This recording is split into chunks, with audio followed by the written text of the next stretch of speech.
going on with the Sheriff's Department. So the first thing I want to say is that the information that you have is the same information that I have. I learned about this when I seen a news report about the drug raid, and this is when this come up. This is the first that myself or the caucus that I lead had any knowledge of this at all. So I just want to make that perfectly clear. I also want to state that we do not underestimate the seriousness of these allegations, and we're looking forward to getting some more information and investigation to find out what happened, who knew what, when they knew it, and go on from there. But at this point, that is what I know. I'll take whatever questions that you may have and answer what I can, but that's where I'm. Jimmy, you seem to say that you were kind of blindsided by this, that you didn't know about this. Yet in November, you guys approved a settlement about this. So how could you not know? There was a settlement. There were settlements, and they do not take legislature approval. We did get a letter, a report that there were payments made like any other settlements. It was like a GA settlement, a reconciliation, and it had nothing on there. It was like a property damage thing. Yeah. Like this? Right. Well, do you guys routinely vote and approve on things that you don't read or understand? We didn't vote on it. You don't vote on it? You No. don't approve it? No. You don't, the legislature No. does not approve No. settlements? No. Are you disappointed in the lack of transparency here? I mean, what is the typical protocol when there is somebody with the county, with the sheriff's office that does get involved in an incident or accident? Well, that would be a question for the sheriff. I don't know what their internal mechanisms are for that. I'm disappointed from the standpoint that we have commissioners over here every session. If they need a job switch or money switch, somebody's here raising their hand, hey, we have this, how can we go a year and somebody don't say, hey, by the way, you know, this happened. You know, I mean, that is disappointing from that standpoint. Tim, were you expecting to hear it just by happenstance, or is there some kind of policy that you're supposed to, the legislative body is supposed to be told about these things? I don't know if there's a policy that says that we should be notified, but I mean, one would think, I mean, there's going to be more questions and answers once we get into all this, but you would think that it would come up from somebody. How does something like this that allegedly happened and nobody knows about it till a year later? Well, and just to follow up on Dan's question and maybe put a finer point on the one I was attempting to ask, I believe like in the Common Council, they approve all these settlements. That's how we find out about them. You say that the legislature doesn't approve them. You're advised, but you don't approve them.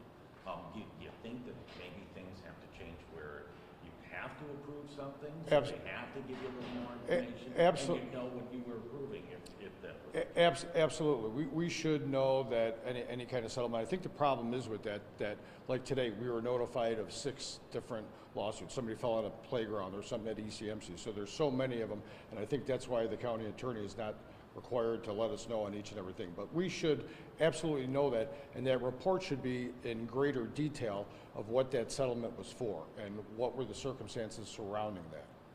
Have you had any conversation with the sheriff, and if not, do you plan to have a conversation with the sheriff? Does the legislature plan to have a conversation with the sheriff? Absolutely. Again, I'm sure the status quo answer now is going to be it's an ongoing investigation. Once this is done, yeah, we will hold committee meetings here. I'm not sure which committee we're going to send it to, maybe public safety, I'm not sure. But there's definitely going to be conversations about this. This is not going to go away. This is bigger than me and everybody in this room. This is something. But again, what we have now is we have reports. We don't have anything that's in concrete. We know that there were payments made, but we don't know, you know, who was driving. Allegedly, somebody was driving. We don't know what they hit, what their, you know, their makeup was at that time. Was somebody impaired or not? We don't know all that. Again, like I said, I learned this when I seen a newscast on the news about a drug raid. Lots of private companies, even other county governments, have policies in place where even if it's just a minor fender bender with something owned by that entity, you know, there's requirements for things like, you know, like a blood test to be done, things like that. Does Erie County have similar policies with county-owned vehicles? I'm sure that they do, and I'm sure there's a certain threshold of with the amount of damage where it would trigger like a drug test or an alcohol test, this or that. Again, we're the legislative side of this. You know, there's an HR department. The sheriff has his own people in place that do all this stuff. You know, we don't conduct things like that if there's an accident, doing interviews of what somebody hit or what they did.